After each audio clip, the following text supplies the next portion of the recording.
Señor esté con vosotros. Y con tu espíritu. Lectura del Santo Evangelio según San Mateo.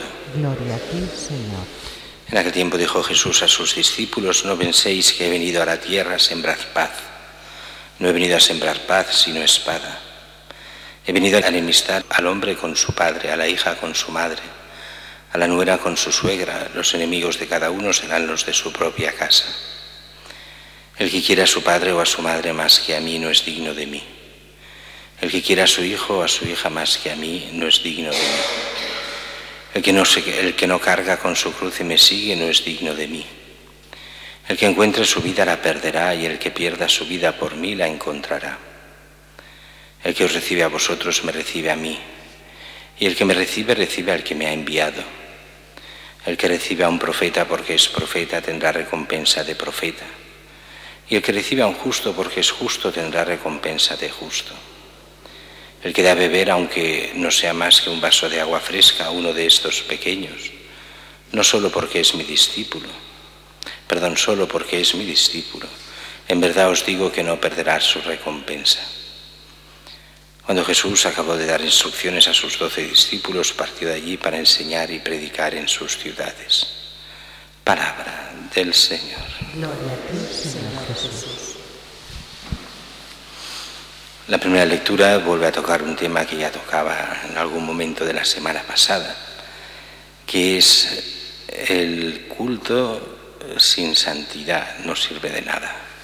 El culto en el pecado es un desastre ante Dios. Dios no acepta los grandes momentos de culto si no hay una conversión interior. Si uno vive en el pecado, pero ofrece sacrificios al Señor, ¿de qué sirven? Los detesta, dice el Antiguo Testamento. Si esto vale el Antiguo Testamento, muchísimo más con nosotros en el Nuevo Testamento. Por eso y no se puede comulgar en pecado, porque es un falso culto. Si el culto a Dios es el culto a la santidad de Dios, y en esta santidad de Dios nosotros nos hemos de ir haciendo santos, el que vive conscientemente en pecado no puede acercarse al culto a Dios, o al menos no a la Eucaristía. Puede rezar, faltaría más, para que Dios le ayude a convertirse, pero no participar de los sacramentos. Se necesita esa santidad que es el estar en gracia de Dios, que es el renunciar al pecado grave, aunque hubiesen pecados veniales, pero donde hay una conversión continua, al menos impidiendo ese pecado grave, intentando vivir la gracia de Dios. Si no hay eso, uno no puede acercarse a los sacramentos. Bueno, solo podría acercarse a la confesión, pero que exigiría esta conversión, este cambio. Mientras que el Evangelio de hoy, que son estas normas que Jesús da a la misión, pero la misión de todos los tiempos. No penséis que he venido a la tierra a sembrar paz. No he venido a sembrar paz, sino espada. Enemistar al hombre con su padre, a la madre con la nuera, a la hija con la madre, la nuera con la suegra, etc. Los enemigos serán los de su propia casa. Aquí hay que saberlo entender bien. No es que Jesús traiga en el sentido real la guerra, sino que ante la presencia de Jesús es el diablo el que hace la guerra. Y así, allí donde entra la gracia, pues el pecado, el mal, intenta luchar contra esa gracia. Y por eso es normal que hayan tantas dificultades, sobre todo en los ambientes más paganos, cuando hay una conversión, que tantos y tantos ni lo entiendan ni lo quieran entender y que hagan la guerra contra el que se convierte. Incluso en familias cristianas, cuando van perdiendo algunos la fe, como hacen la guerra contra los que son de Cristo. No es la guerra que Dios quiere, sino la que el diablo quiere, que es bien diferente.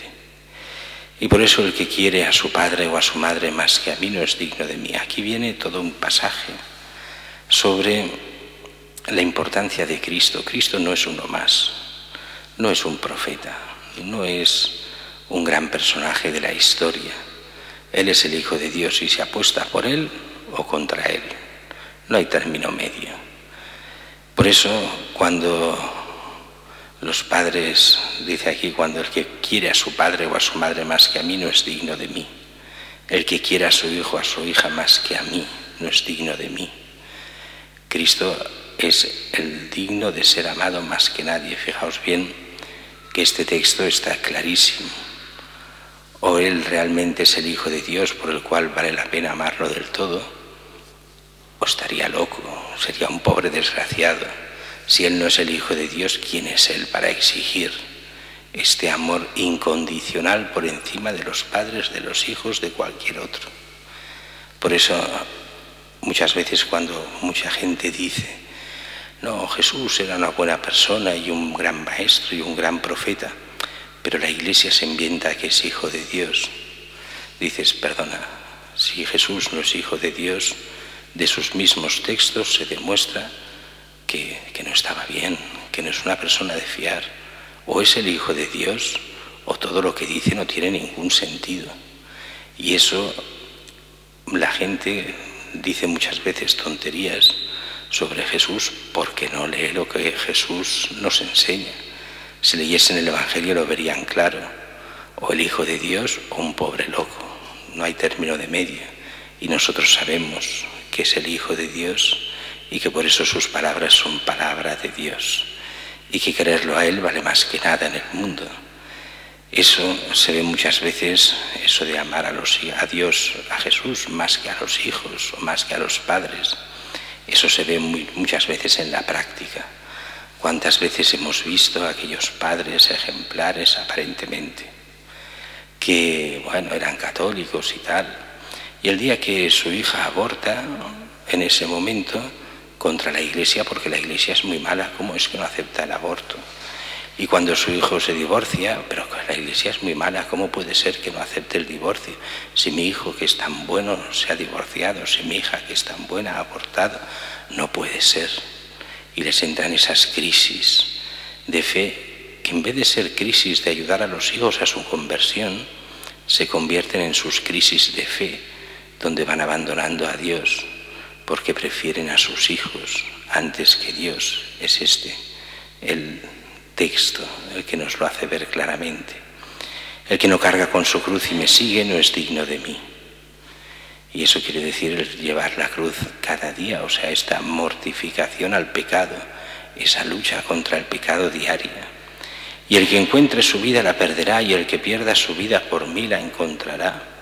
Ese es un texto que de muchas formas se repite mucho en el Evangelio. El que quiera ganarse esta vida, el ser importante, el ganarse el gran puesto de trabajo donde poder triunfar, ser triunfador aquí, el que piensa que puede triunfar de cualquier manera, ese pierde su vida.